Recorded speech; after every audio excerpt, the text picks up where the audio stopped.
Tonight, giving more Canadians a choice of a medically assisted death.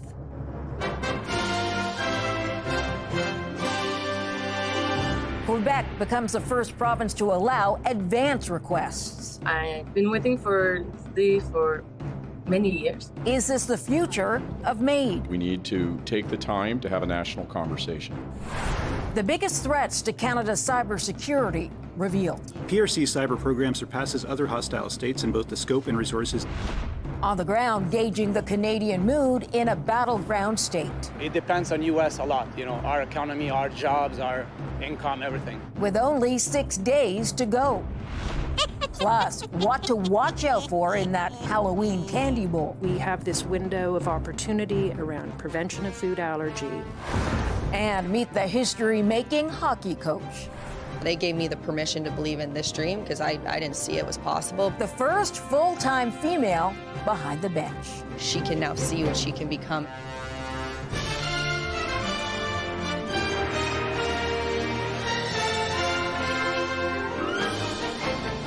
CTV National News with Omar Sachedina. Reporting tonight, Mirella Fernandez. Good evening. It's a catch-22 in the law. You can't request medical assistance to die unless you are seriously ill and nearing death. But what if your illness robs you of the ability to ask? Today, Quebec became the first province to allow advanced requests for MAID. Here's CTV's Geneviève Beauchemin.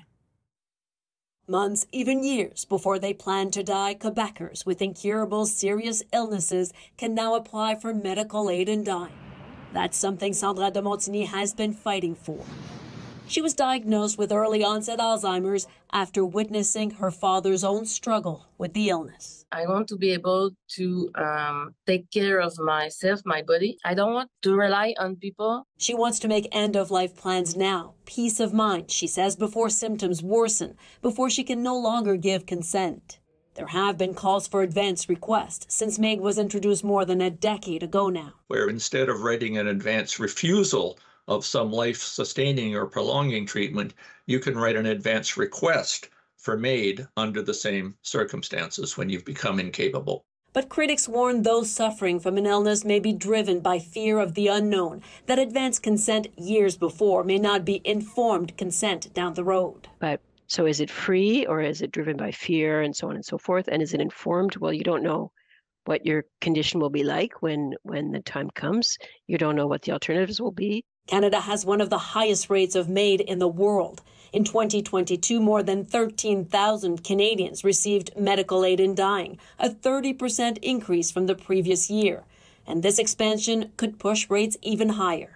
But for now, Quebec is going forward alone. Ottawa announced it would not challenge the province's law, but also warned it has not changed the criminal code, that early requests remain illegal. This is an incredibly difficult issue that we need to take the time to have a national conversation. The College of Physicians has told doctors to proceed, but with caution.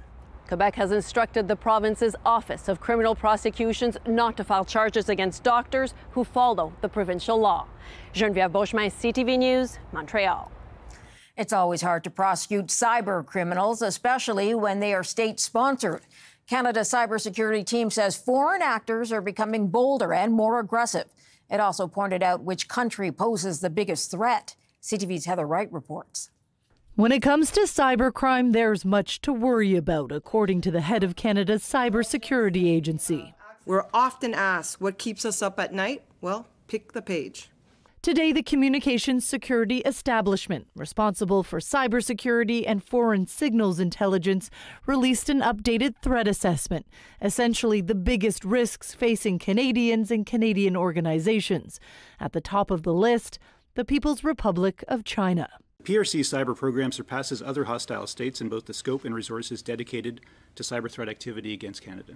The CSE says China-sponsored entities infiltrated at least 20 networks associated with Canada's federal government in the last 5 years, intercepting communications and stealing valuable information.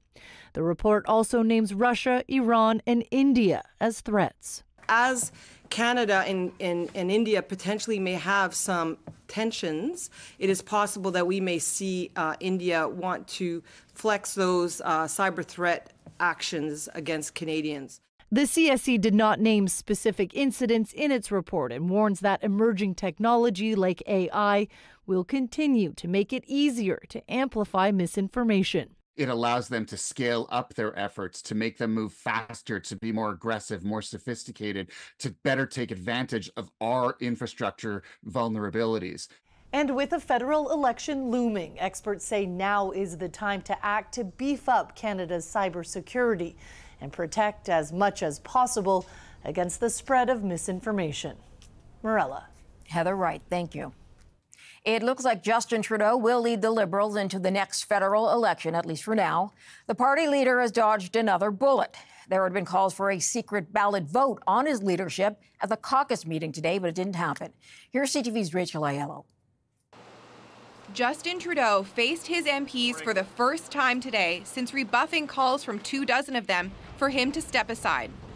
Heading in, some Liberals were still pushing for a secret ballot vote on Trudeau's leadership. And I think the question should be asked to the Prime Minister if he supports a secret ballot, and if not, why not? Others said they wanted clarity on how the Prime Minister intends to turn the party's fortunes around. What's the plan to win the next election? Mr. Bevan. Behind closed doors, new Liberal National Campaign Director Andrew Bevan presented MPs with an election readiness plan and unveiled that the party will be launching new ads soon to draw a contrast with Pierre Poilievre's Conservatives. It's definitely the right step forward. It's just a matter of, now it's about implementation. In a recent fundraising blast to Liberal loyalists, Bevan vowed to build a winning campaign that re-elects Justin Trudeau and even more Liberal MPs. I think everyone has total confidence in our campaign director. The campaign lead's message seems to have blunted some, but not all of the chatter around ousting their leader. And I think there's a lot of people that are still looking for some answers. Those backing Trudeau say he's proven himself to be a strong campaigner before. I've been through 5 leaders. This is my 5th leader. Most of the time they're unpopular, but we still manage to win. But this pollster says it'll take more than a solid ad buy and a unified caucus for the Liberal Party to be competitive in the next election. Justin Trudeau needs everything to go right for him and everything to go wrong for both Pierre Poilievre and Jagmeet Singh. Trudeau also needs time, and the NDP may have just bought him some. Today, Jagmeet Singh said he's not going to let the Bloc or the Conservatives call the shots on bringing the Liberal government down. Morella? Rachel in Ottawa tonight. Only 6 days to go until Americans elect a new leader, and the trash talking continues. The U.S. president used the word garbage to describe Donald Trump supporters. The mistake could cost Kamala Harris. It already seems to be paying off for Trump. CTV's Joy Malpin reports from Washington. Hitting battleground Pennsylvania, Kamala Harris promising to take America in a new direction. And as President of the United States, I will not be looking to score political points. I will be looking to make progress. But that message of unity is being overshadowed by President Joe Biden's gaffe when he tried to denounce the racist jokes at Donald Trump's rally Sunday. A speaker at his rally called Puerto Rico a floating island of garbage. The only garbage I see floating out there is his supporters. His demonization is seen as unconscionable. The White House tried to clean it up, said Biden misspoke, and that Biden was referring to the comedian who smeared Puerto Ricans, not Trump's supporters. But Trump quickly pounced. Crooked Joe Biden finally said what he and Kamala really think of our supporters. He called them garbage. No way. No way. And to drive the point home, how do you like my garbage truck? Trump in a garbage truck. He's even fundraising off it, telling supporters, "You are not garbage. Please pledge to donate." Now, the former president is no stranger to hurling insults himself. We're like a garbage can for the world. They're poisoning the blood of our country. For Harris, it's not what she wants to be talking about, distancing herself from Biden's blunder. I think that the president has explained what he meant, but I've said it earlier. I strongly disagree with any criticism of people based on who they vote for. 250 million Americans are not garbage. While Trump may want to shift focus, Puerto Rican superstar Nicky Jam just withdrew his endorsement over insults at Trump's rally. And in such a tight election where anything can move those last few undecided voters, neither campaign wants an unforced error. Morella? Joy, thank you. Our chief news anchor, Omar Sachedina, is on his way to Washington, making key stops in the battleground states. Tonight, we bring you part one of a new series called Omar on the Road, America Decides 2024. He starts off in Windsor, Ontario, tracking transport to Detroit.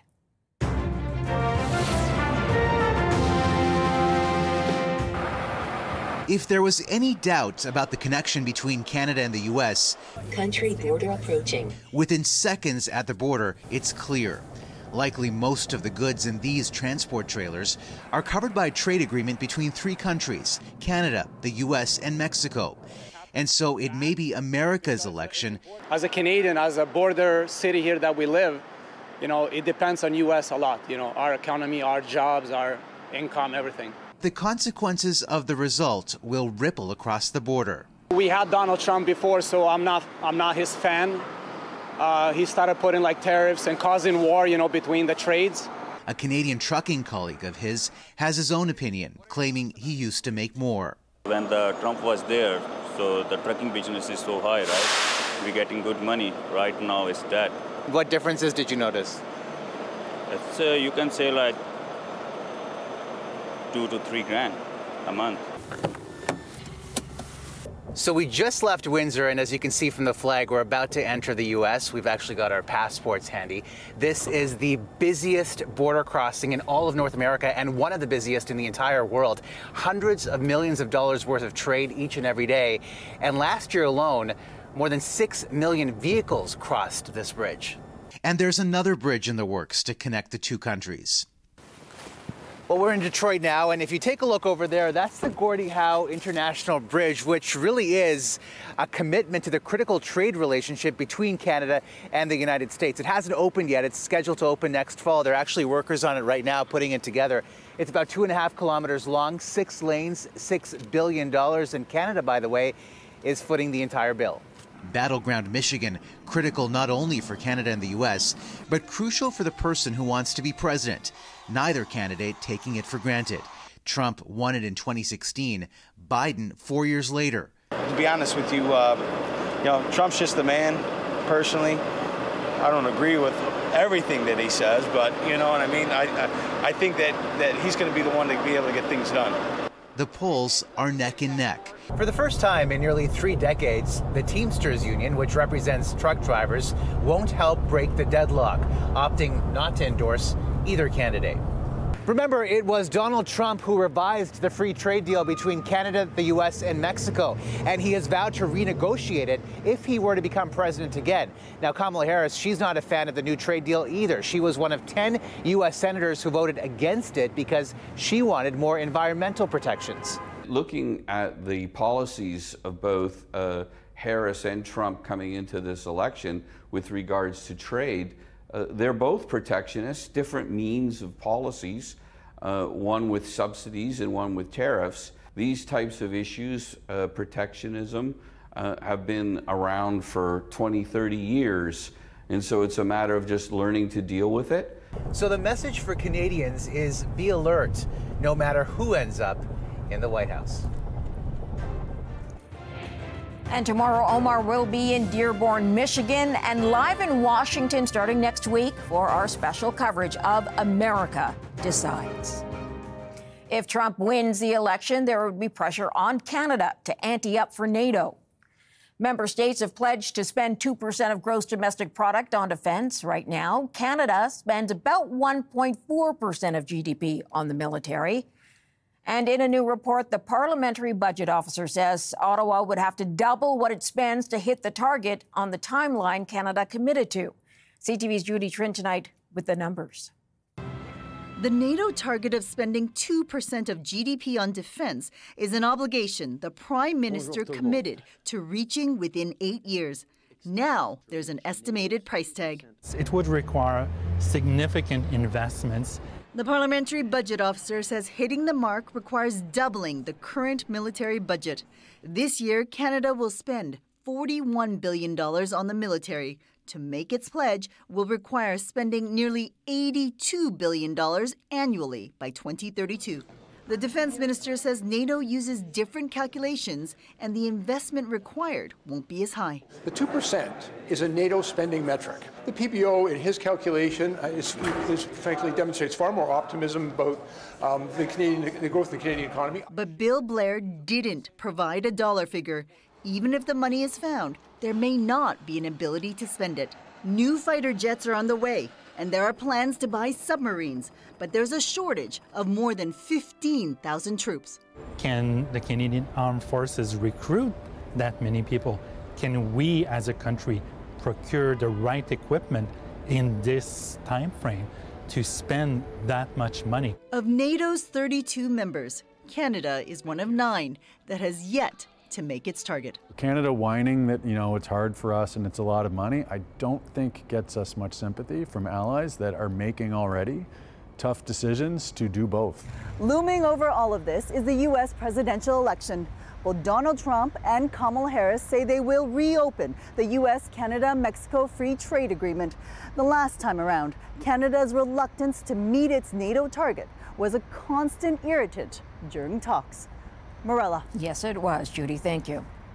The U.S. says Israel has the right to go after Hezbollah targets in Lebanon, but is urging the military to protect civilians and cultural sites. An enormous explosion was caught on live TV after Israel launched heavy airstrikes. The IDF ordered an evacuation 4 hours earlier. The U.S. and allies are ramping up efforts to stop the fighting in both Lebanon and Gaza. Spain is dealing with the worst natural disaster in recent memory. At least 95 people are confirmed dead. Many more are still missing. Overnight, heavy rain and flash floods turned streets into waterways, sweeping away cars, sending debris downriver. Searchers used helicopters to lift people from their homes and boats to reach those stranded.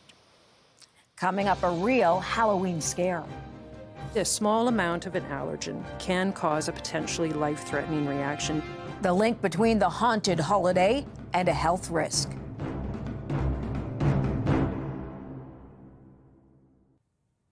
Usually it's the costumes and decorations that can be scary for kids at Halloween, but some face a different fear of an allergic reaction. CTV's Paul Hollingsworth tonight has new tips for parents aimed at avoiding an allergy scare. Trick-or-treating can be a food allergy nightmare. A new national action plan is helping keep kids safe. Allergic reactions for children requiring emergency care shoot up 85% at Halloween compared to the rest of the year. Only a small amount of an allergen can cause a potentially life-threatening reaction known as anaphylaxis, which is rapid in onset. Strict avoidance is the only widely available solution for Canadians to prevent allergic reactions. The plan calls for improvements in diagnosis, treatment, consistent standards of care, improved access to care, and an overall upgrade in investments for education and research. We have this window of opportunity around prevention of food allergy and liberating treatment and access that we need to capitalize on now. According to Jennifer Gertz, increased access to immunotherapy specialists could lower some allergies by as much as 50% for all Canadians. Anita G's son was allergic to walnuts and pecans. After immunotherapy, he's now allergy-free. He's not anaphylactic. He doesn't have a life-threatening disease anymore. He can go out and enjoy meals. It's life-changing. The new plan also calls for improvements for allergy diagnosis. It is common for diagnostic testing to be misinterpreted, which can have a negative impact on a person's quality of life. An allergy diagnosis at a young age could also minimize health dangers later in life. When we intervene early, it's possible that we can have a huge impact on those patients' lives. A potential life-saving benefit that could also relieve pressure on the public health care system. Paul Hollingsworth, CTV News, Halifax. Still ahead. All aboard, alpacas take the train in Toronto.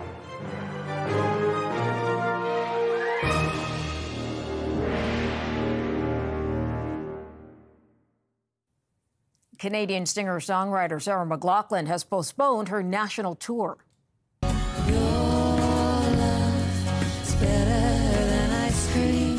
The award-winning artist made the announcement on social media and apologized to her fans, writing, "My voice is not recovering and I need to take this time to heal." McLaughlin has been battling acute laryngitis and had planned to play 13 shows across Canada in November. The Royal Agricultural Winter Fair in Toronto starts in November. The ambassadors have been out spreading the news. Dawson and Pacey, two alpacas, boarded a commuter train to get people's attention. The fair has chosen other animals as ambassadors in the past, like a goat, even a miniature horse, all meant to lure people downtown to attend the fair. Coming up, breaking barriers from behind the bench.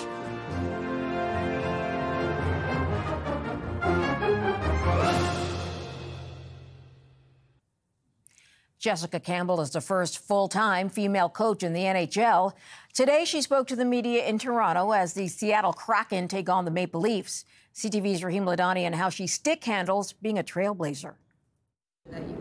Assistant coaches in the National Hockey League don't usually get this much attention, but the Seattle Kraken's Jessica Campbell is, because of the trail she's blazing. Keeps me grounded, and it puts a lot of meaning into the work that I do, knowing that I'm part of something a lot bigger than myself. For the first time since the NHL was founded in 1917, a female is behind the bench in a full-time position. Campbell credits breaking the barrier to her mother, who was also her hockey coach, growing up in the small town of Rockinville, Saskatchewan.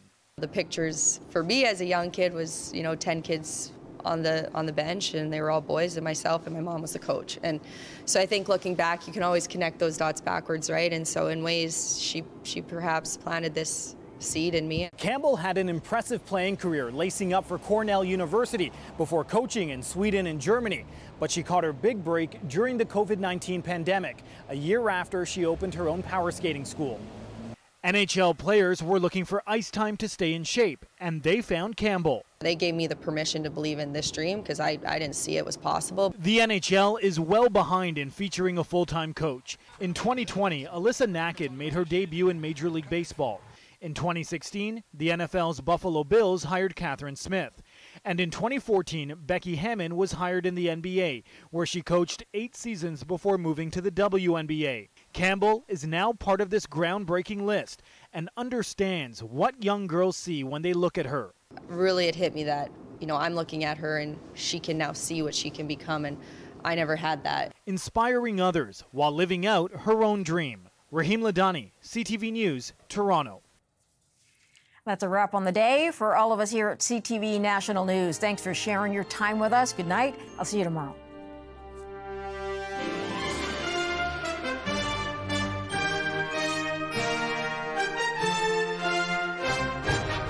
CTV National News, Canada's #1 newscast.